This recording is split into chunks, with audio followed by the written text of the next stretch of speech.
This is a car program. This is our studio. And this is our not at all purpose-built airfield that has been converted into a track. There are no caravans here, apart from that one. That's our production office. This is shift gear.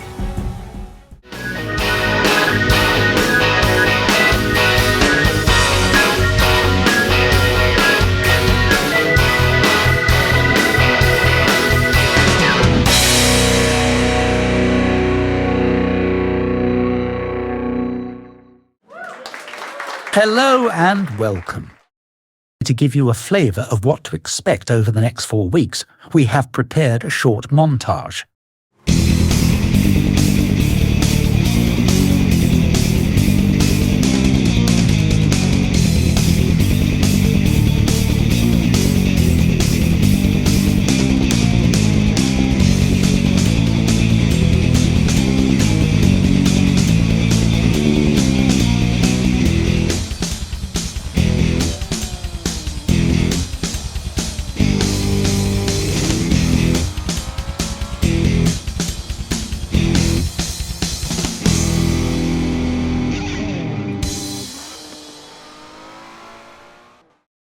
That all looks very exciting. Before any of that, though, you are probably wondering who we actually are. I am Jeremiah Cluckson. I am Jim June. And I am Ricky Hamster. Now, as this is our first episode, we each put together a short film to give ourselves a proper introduction. Let's start with mine. Here it is. Play the tape.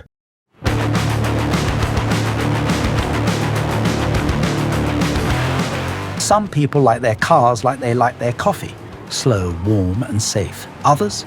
Well, they want them fast, loud and slightly dangerous.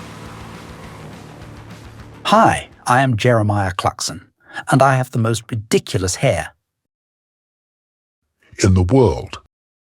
This is my farm, where I grow chickens and many other things. And this is my car. It's an AMG, which means it has lots of lovely Power. Yes. It's not just an AMG though, this is a Black Series, so it also enjoys ruining its tyres faster than any other car ever made. It's brilliant. Power slide, power slide, power slide. Whether I'm testing the latest supercar, challenging the world's best drivers, or just looking for the next thrill, one thing's for certain, I don't do boring. If you're not living on the edge, you're just taking up space. And I don't take up space. I own it. I'm not here to make friends. I'm here to make history, and possibly wreck a few things along the way. But hey, what's life without a little chaos? Get ready. This isn't a show about cars. This is about me, the man who lives, breathes, and speeds past the ordinary. Hold on tight. It's going to be a bumpy ride. Thank you. Thank you. But now we must move on, because it's time for Ricky's film. Some people were born for adventure. Some were born for chaos. And then there's me. I've never seen a challenge I didn't like, or a car that didn't need a little more throttle. Don't worry, it's perfectly safe.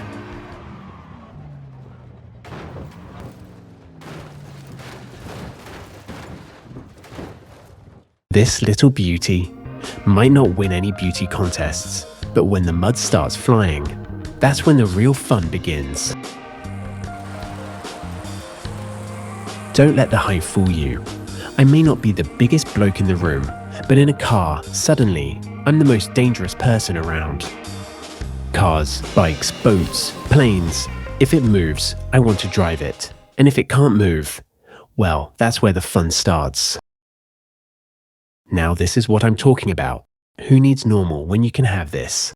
This is my garage, where I do garage things. And this is my best friend. He's called Freddie. He's a 1973 Ford Escort. Where others might see danger, I see opportunity. Where others see risk, I see excitement. And where others see sanity, I've already forgotten what that feels like. Sure, I might end up in a few ditches, and my cars might look like they've been through a war zone. But let's be honest, when I'm in the driver's seat, you want to be along for the ride. Because it's never just about the destination. It's about how fast you can get there, and how many things you can nearly crash into along the way. I know no boundaries. I live for the thrill, and I'm only just getting started.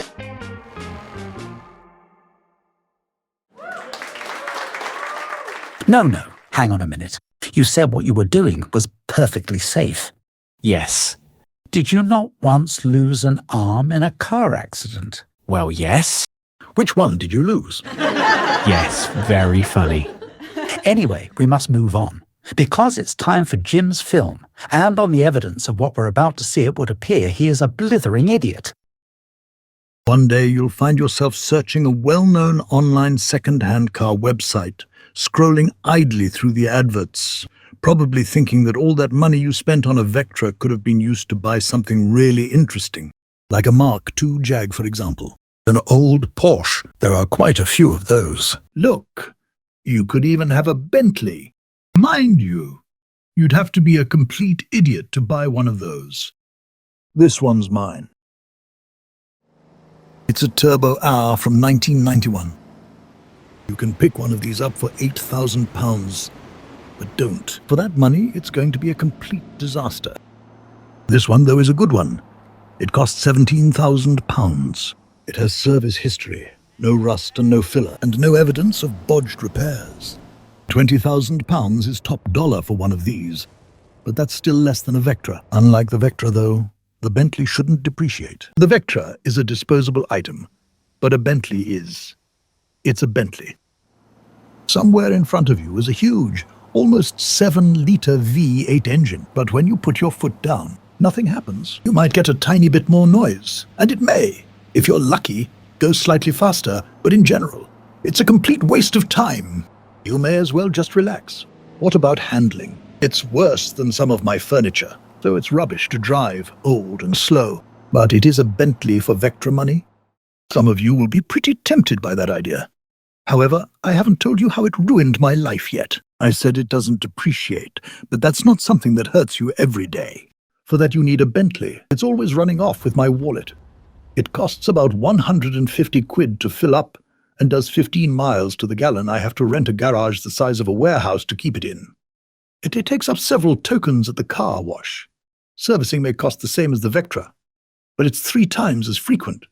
Don't buy one of these. It's bloody terrifying.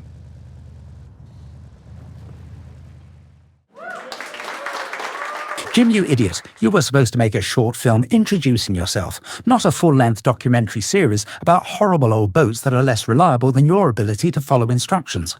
Well, I was going to make a film about the Dacia Sandero, but they couldn't spare one for the day, so I couldn't. Oh no. Anyway, we do also have an incredibly untamed professional racing driver who will be taking some of the latest cars around our airfield. Some say he's inspired by Top Gear Stig. All we know is that he isn't. He's called the Tigs. Now we did manage to get him into a few cars to set some benchmark times. This is what we have on the board so far. Wow, those times are incredible. I was expecting them to be slower than that. Which means either our driver is massively underpaid, or this track is shorter than we anticipated. And on that mild surprise, it's time to end our first episode. Thank you very much for watching. Good night,